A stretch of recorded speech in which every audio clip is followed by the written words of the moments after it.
So I asked on Discord to see if people had any specific questions, and that way perhaps we could just answer a couple of them while we wait, so we don't have 50 people sitting there being bored.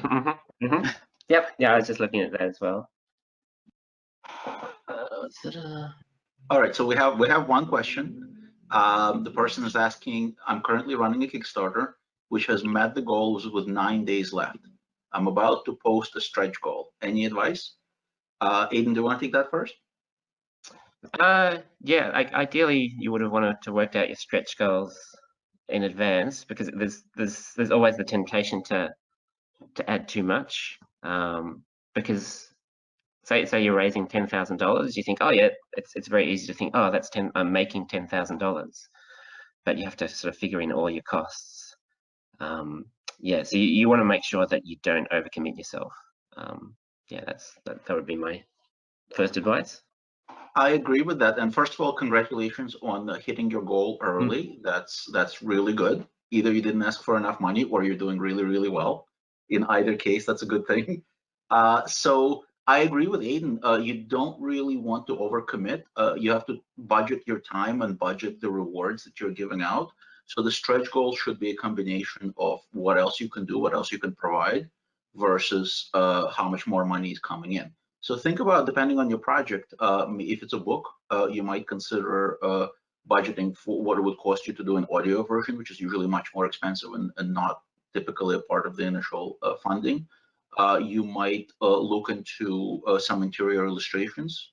So there's all sorts of sort of different creative stuff that you can do, but make sure that whatever your extra costs are going to be for that, those costs are lower than the extra amount that you're raising, because you will also need to fulfill rewards. And honestly, if you're raising that extra money, it shouldn't just be completely for nothing, just to increase the rewards. So it's a balancing game. So here's a question that I struggle with. Mary is asking, I'd love to know how to attract more people to my Patreon. Any ideas for that, Aiden? No, I've been involved in running 2 Kickstarters. I don't have a Patreon. Just from what I see other people doing, it's difficult. That I think unless you're getting actually people wanting to seek you out or wanting more stories from you, I think it's very hard to run a Patreon. Again, it depends on what area.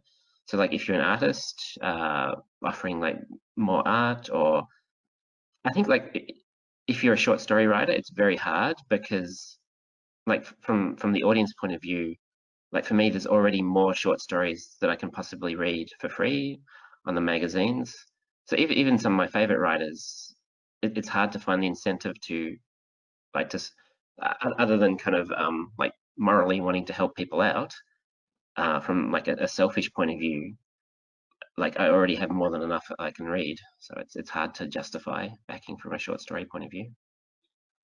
So I am actually pretty new to Patreon. I've been running a Patreon for the last several months, and I started one to support Future Science Fiction Digest, which is a magazine of international fiction that I've been publishing. Its first year of publication was sponsored by a company that provided us with a grant, but we didn't want to just close up shop once the grant money ran out. So I've been funding it out of pocket and hoping to supplement that with Patreon funds.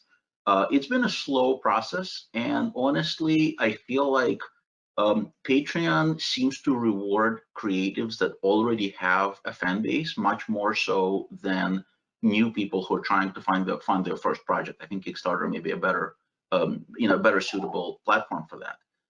So if you already have a fan base, you're already creating things, I think it's just important to make sure to remind people that you do have a Patreon option to provide some rewards that might be of interest to them, and to have a little bit of patience, because I think Patreon is much more of a long-term game. I don't think you should rely on that to fund your projects. You should just sort of slowly build that up over time.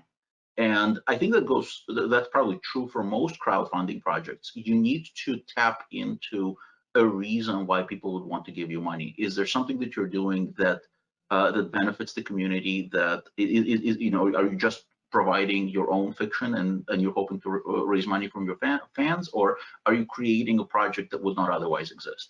So if you're doing something really interesting and unique and original, people are much more likely to open their wallets for that. If you're just doing something that's already being done by everybody else, like saying, hey, I'm a writer, I could use a few extra dollars, I'm gonna like post some of my fiction online, you're gonna have to rely on the fans that you already have, and maybe you're finding new fans by having more of your short fiction published in different magazines and things like that.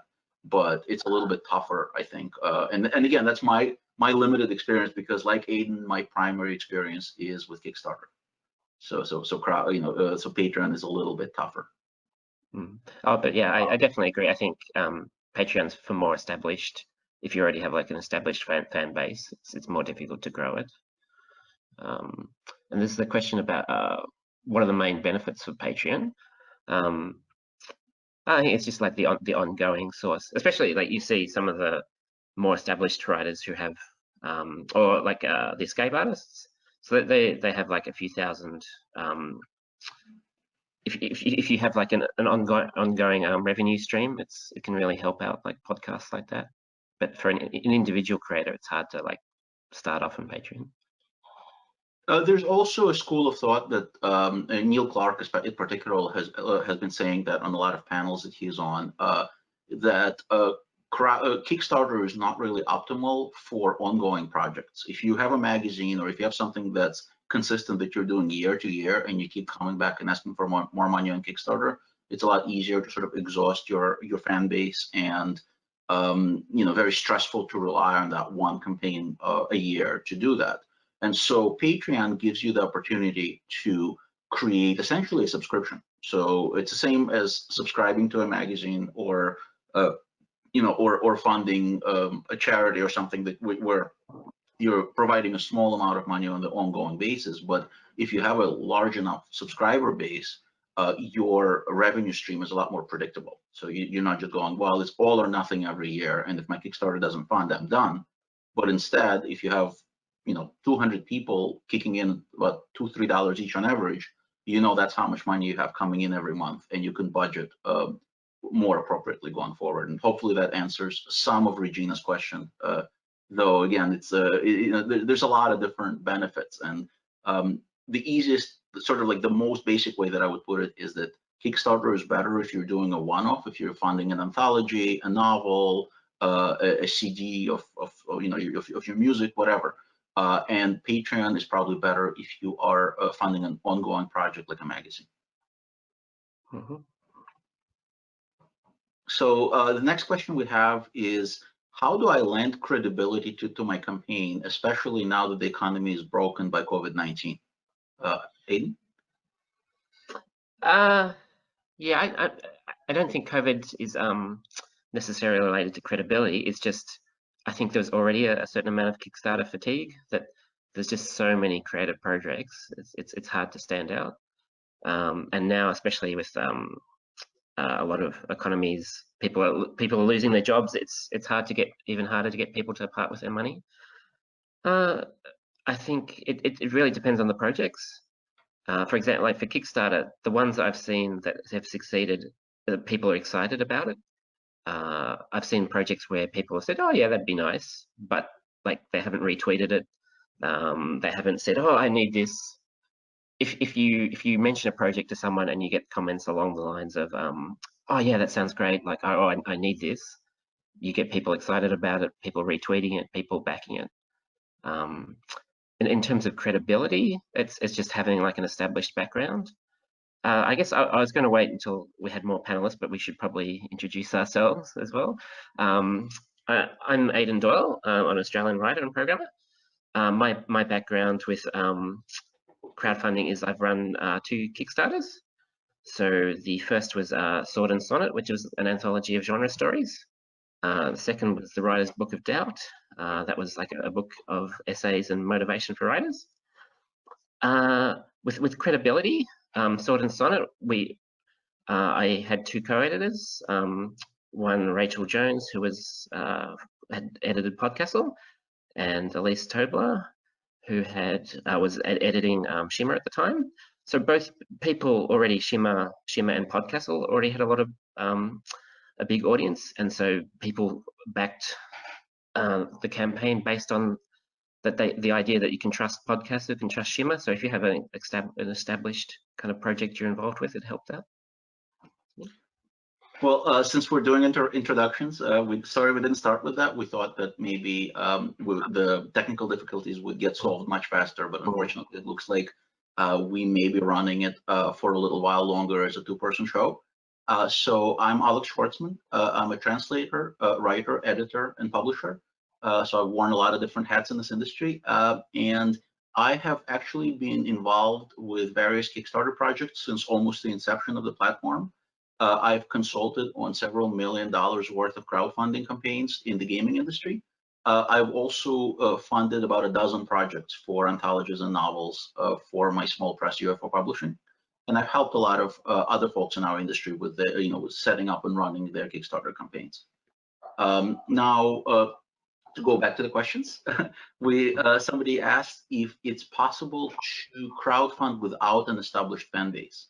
And this is actually a really, really important question. A lot of folks who come to crowdfunding panels at conventions come to it with, they know, the less they know about Kickstarter and crowdfunding, the more they assume that they just need to hang up their shingle and the money will pour in. Unfortunately, that is not the case. You absolutely want an established fan base. You absolutely want a way to reach people, whether it's your own fan base or whether there are other people involved in the project. And in a way that also goes back to the previous question as far as lending credibility to your campaign. If you're brand new, because if you're an established anthologist or an established editor with a couple of Hugos on their shelves, you already have that credibility. That speaks for itself. But if you're new, if you're trying to start your first project or do your first anthology or fund your first novel, you don't already have that. So what do? You get other people involved. You get your board of directors, so to speak, that do have that credibility. Maybe you get an artist to do your cover who is very well known in the field, and they can vouch that you've dealt with them in a professional manner and paid them promptly and handled everything well. If you are doing an anthology, you involve authors that are well known in the field and get their support and get them to go out and talk about the anthology as much as possible. Now, do keep in mind, like with any publishing, you are the publisher, you are the person running the crowdfunding campaign. Your authors are there to provide you with content. They're not really there to be your marketing mechanism. And if they're willing to do that, that is a favor, that is not an expectation. This is something that's been problematic in some campaigns where people have asked, oh, if you're going to be in my anthology, you have to do this A, B, and C to promote it. That's not really acceptable. Anything like that has to be a volunteer-based thing. And other than that, I mean, you do need some established fan base. You need some established content. If you don't already have that, there are lots and lots of ways to work on that, and to maybe even defray the campaign. Wait a little bit until you're able to provide that. Aidan, do you agree with that? Any thoughts? Yeah, definitely. With some of the projects I've seen, I've seen projects get big name writers who have retweeted like a link to a Kickstarter, and it's kind of gone unnoticed. Whereas other writers have like, oh, I'm in this project. I can't wait for it to come out. It seemed like a big difference between the writer just retweeting it versus adding that, like being excited about the project, and that's something you can't expect from a writer involved in the project. It's just something that you hope. I found that writers get more excited about original stories than reprint anthologies. Yeah.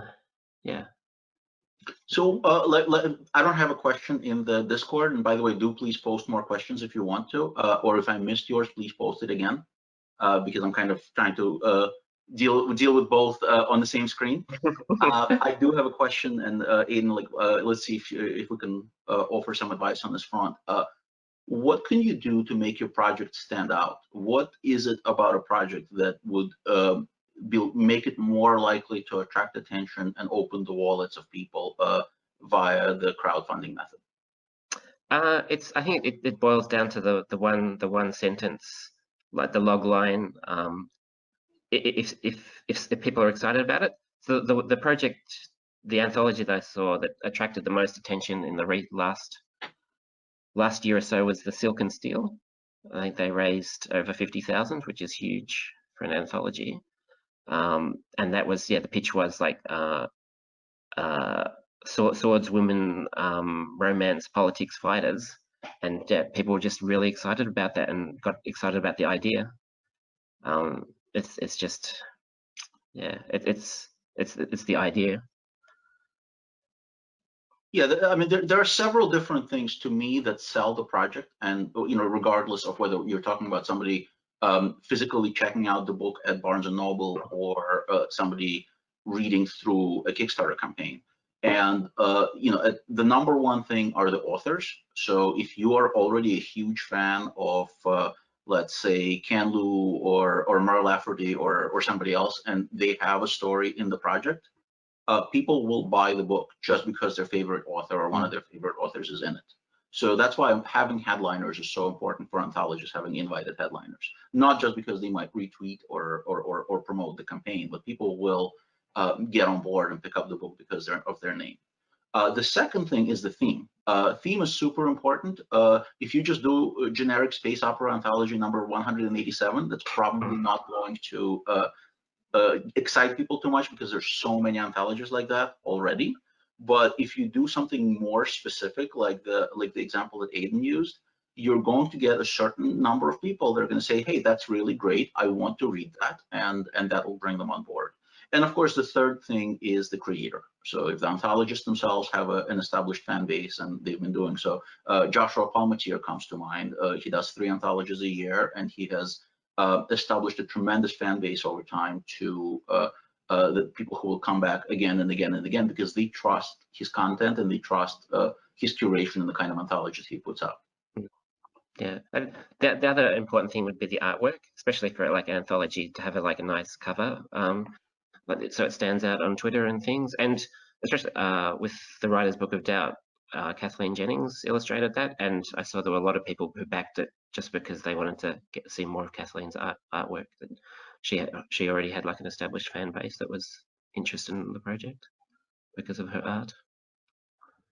So somebody asked if we could sort of overview the funding platforms and what each one of us is best for. Do you want to give that a stab? We kind of covered some of it earlier, but I feel like a lot of people may have joined since then, since we didn't start on time. Yep. So yeah, obviously, Kickstarter's the biggest, and that's obviously often for one-off projects, board games and computer games, books. It's harder to get ongoing stuff. Patreon, which is usually better if you have as Alex said, a subscription model and an ongoing project. So we've already covered those two. The other ones, there's like Possible. I think that might be an Australian one. It's very similar to Kickstarter, and originally Kickstarter wasn't available in Australia. You couldn't run an Australian project, so people used Possible instead. But I think that's essentially died off now. And then Indiegogo is the main kind of rival to Kickstarter, but I haven't seen that used as much. I think it's not quite as popular, but they used to offer a model where you could run a project and not, even if it didn't get a certain funding level, that you'd still get the funding, whereas Kickstarter is always all or nothing.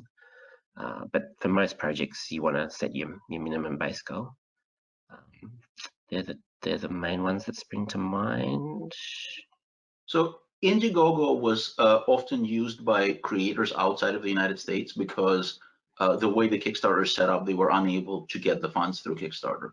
I'm not sure if that problem has been solved since I am in the United States. So I haven't had that particular issue. Indiegogo certainly has less people. So if you are relying on your own fan base, which is going to be the majority of people who fund your project, that shouldn't matter very much, but there are some people that will discover the project through the platform's own algorithms, as they will show people who funded similar projects to yours, etc. So having more people on the platform is certainly a big benefit, and that's one of the main reasons why Kickstarter is by far more popular among the two platforms. The other problem with Indiegogo is that if you're creating a project, let's say you're creating an anthology and you ask for $10,000, Indiegogo will let you keep what you've raised, but if you raise $2,000 out of the 10, how are you going to produce the book? You know, you're not going to be able to do all the things that you've promised to your people. So having that situation where you don't get the funds unless you reach your goal is actually a positive overall, in my opinion. Yeah. So Indiegogo gives you the option. You can choose whether you want like the all or nothing or get just the funds. You can choose the model. And it's important to note that you know, this is this is a panel about crowdfunding for creative specifically. So for creative endeavors, you want to go with platforms like Patreon and Kickstarter and Indiegogo. Somebody mentioned GoFundMe. That's really more about raising things for charity, for personal reasons. Their platform is not really set up as well for project-based things. Like that's more of a, you know, hey, you know, we need to cover this person's funeral expenses, or we need to, you know, send this sports team to their next league game, or you know, things like that. So I don't necessarily think that there are good reasons or compelling reasons to try and use GoFundMe for a creative project. Yeah. While I remember, in terms of practical applications of running projects, for me, one of the most important things is postage costs, especially if you're doing something that needs to be like a book that needs to be posted out. I find particularly a lot of people from the US sort of underestimate the costs of international shipping, and there have been projects where people are losing money on international backers because they've underestimated the cost of posting. As an Australian, we're kind of aware of how horrendous international posting costs can be. So yeah, if you're doing an anthology as a paper with a paperback, you really want to work out where you're going to print it. So for me, I'm in Australia, but the majority of my backers were in the US, so we used like a US printer and also an Australian printer. So it's more work to have both, but just it really saves on the postage costs. We also had like a UK printer as well, and that will cover most of them, most of the backers for a lot of projects. You also want to be aware of just when you're setting your shipping costs, how much detail you go into that. There's the temptation you work out, okay, US, Australia, UK, Canada, and a few other countries, and then everything else falls into the rest of the world. So maybe that's a bit unfair for people from other countries where they wouldn't be necessarily paying the full price of postage, but it can be a lot of work to individually work out the costs for each country. And you also want to allow a little bit of a buffer, because maybe you work out the postage costs today, but if your project is coming out in a year and a half and postage costs, there's a good chance there can be a lot more than that. So it's worth pointing out that if you are creating a paper version of your project with either Lightning Source or the Amazon equivalent of that, which they've rolled into KGP now, they both provide options where you can print the book locally almost anywhere in the world and then send it directly. So your shipping costs, instead of being something to the tune of $25 for the book from the United States, are more along the lines of $10 for a book. Which is a lot more affordable. The thing to remember with that is that if you are sending that way directly to the customer, A, it's more time consuming because you're placing orders book by book by book, and B, you can't promise to sign that book or do anything else or include any cool extras because it's being sent directly from the printer. Otherwise, you're facing the same problem. So somebody asked, actually, several people seem to be bringing up Curious Fictions. Are you familiar with Curious Fictions, Aiden? Do you have any opinion on using that versus Patreon? Yeah, I have like a few stories on Curious Fictions, and I think it's a good way to kind of start out. I think it's very hard to stand out, just given there's so much fiction out there. Yeah, I haven't made very much money via it. So I closed my account on Curious Fictions because it was just useless. I mean, there was, I think my lifetime earnings from that were like $1 or $2. It just doesn't have the, it doesn't have the marketing budget, and it doesn't really have the eyeballs. And the way that platforms seem to be set up is it prioritized new content. So you couldn't just get your get your library of stories up there and sit back and have it be discovered in a meaningful way. So certainly my experience may not be what anybody else's experience is. I have no personal problem with that platform. I just didn't find it to be useful for me.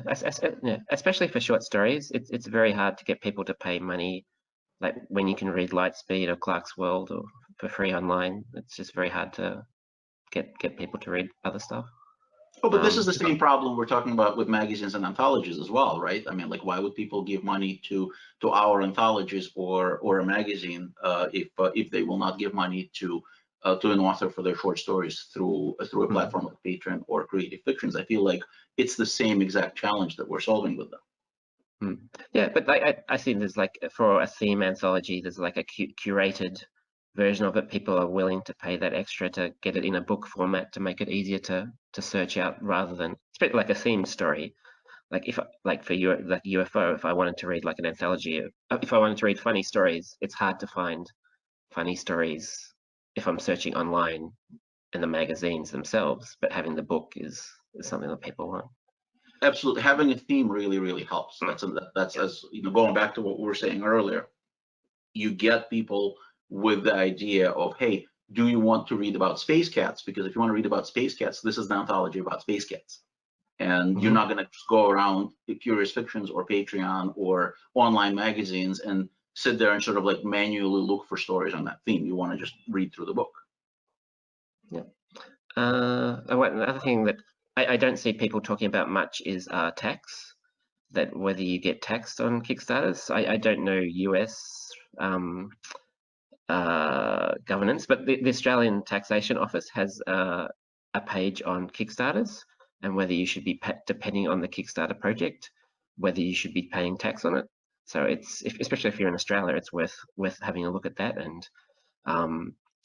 I figure in the same, it's something similar in the US. You're not just getting this whole bucket load of money; it's still treated as income. So it is that way in the United States as well. But if you're spending most of that money on producing the project, you're only paying the tax on the profit that you've actually made. So if you raise $10,000 and you spend 9,500 of it, you will be responsible for the tax on the $500 that you made in profit, but you're not going to be paying the tax on all of it. You could time it very unfortunately, like and sort of run the campaign where you got the money coming in, but you didn't spend it that year. So that could become a problem, and you should definitely. I almost feel uncomfortable offering advice on that because you should definitely talk to a tax professional about something like that, especially if you're raising more than like a couple of $1,000s. But realistically, it's no worse than having your funds come in through any other source. You're also getting taxed if you sell a book on Amazon or anywhere else. I saw another question. Someone was asking, should you consider about publication rights for something you put on Patreon? So like if you're publishing your short stories on Patreon, do they count as being published? So there was quite a debate about that a few years ago when Patreon first kind of came to prominence. And most professional editors currently agree that publishing a story in that matter does use up first rights, which means you could only sell that as a reprint. And as most of you know, most top professional markets are not purchasing reprints actively. So if you, it's much better in most cases to just post a story that was published in an anthology or in some magazine that's behind a paywall, and then you can make it available to your patrons after the rights return to you. But if you write an original story and you post it on Patreon, you will not be able to submit it to most publishers as an original story. So following up with that, that's actually the question about the potential copyright issues with different platforms. There have been some complaints about the way that the terms of service are phrased with Patreons in particular. I haven't heard that about Kickstarter, but with Patreon and some of the other platforms, where Facebook especially actually, where if you post content on there, they have the right to reproduce it and to share it. I don't personally feel uncomfortable using those platforms because of this verbiage, and the reason for that is that they need that text in their terms of service so that they can actually share that information around the world on their social media platform, on the internet. I don't think that Facebook or Patreon or any of these platforms are in the business of, hey, we're going to put together an anthology and we're not going to pay the authors and we're just going to put their stories in that anthology or reprint their books without their permission. I don't think they're ever going to do that, and it's sort of a non-issue. If you're dealing with a much smaller platform, then I'd be more worried if they had that kind of language in it. But these tech giants are, they just want their lawyers are telling them that they need people to agree to these terms so that so that they can't easily be sued by you, not so that they can steal your rights. Mm-hmm. Yeah, another people have been mentioning Curious Fictions. Another platform that is Wattpad. So Wattpad doesn't have funding directly involved, I think, but it's a way of getting readers. It's like people post novel chapters or short stories. Yeah, but I don't think it can be another way of building like an audience, but it's not. I don't think there's any money directly involved. And once again, if you're publishing your novel through Wattpad, your odds of selling that novel to a publisher are then significantly lower. So it's probably not the best thing to start with. But if you have a book that you've essentially trunked, that may be a better use for it than having it sitting in your drawer. Mm-hmm. Do you have any gotchas that people should watch out for in terms of running a Kickstarter or crowdfunding? Like for me, postage is the big one, but do you have any ones? Absolutely, postage is by far the biggest one, and you're very right to warn people about that. Production is another issue. You really should know how long it takes to have books manufactured if you're using offset printing, and if you're giving away any sort of tchotchkes, any sort of like pins or postcards or anything like that.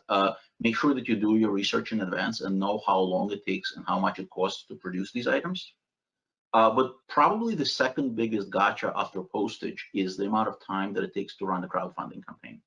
It becomes almost a full-time job for the duration of the Kickstarter campaign. So you have to really allocate your time. You have to prepare in advance. You have to write a bunch of promotional posts, prepare them to be posted on sites that are willing to host them, that have any sort of reach. You have to constantly be promoting it. You have to constantly be kind of tooting your own horn, which is not for everyone. Writers, some of us tend to be not social media butterflies that people in other industries are, and you have to really be willing to open yourself up and to ask your friends and your acquaintances for money, and that's not an easy thing to do for many of us. So that is definitely, you have to consider that as one of the cons in doing a crowdfunding campaign, and whether you're willing to do that work and to constantly, because you can't just post about it once a day and then disappear and hope that the money will come in.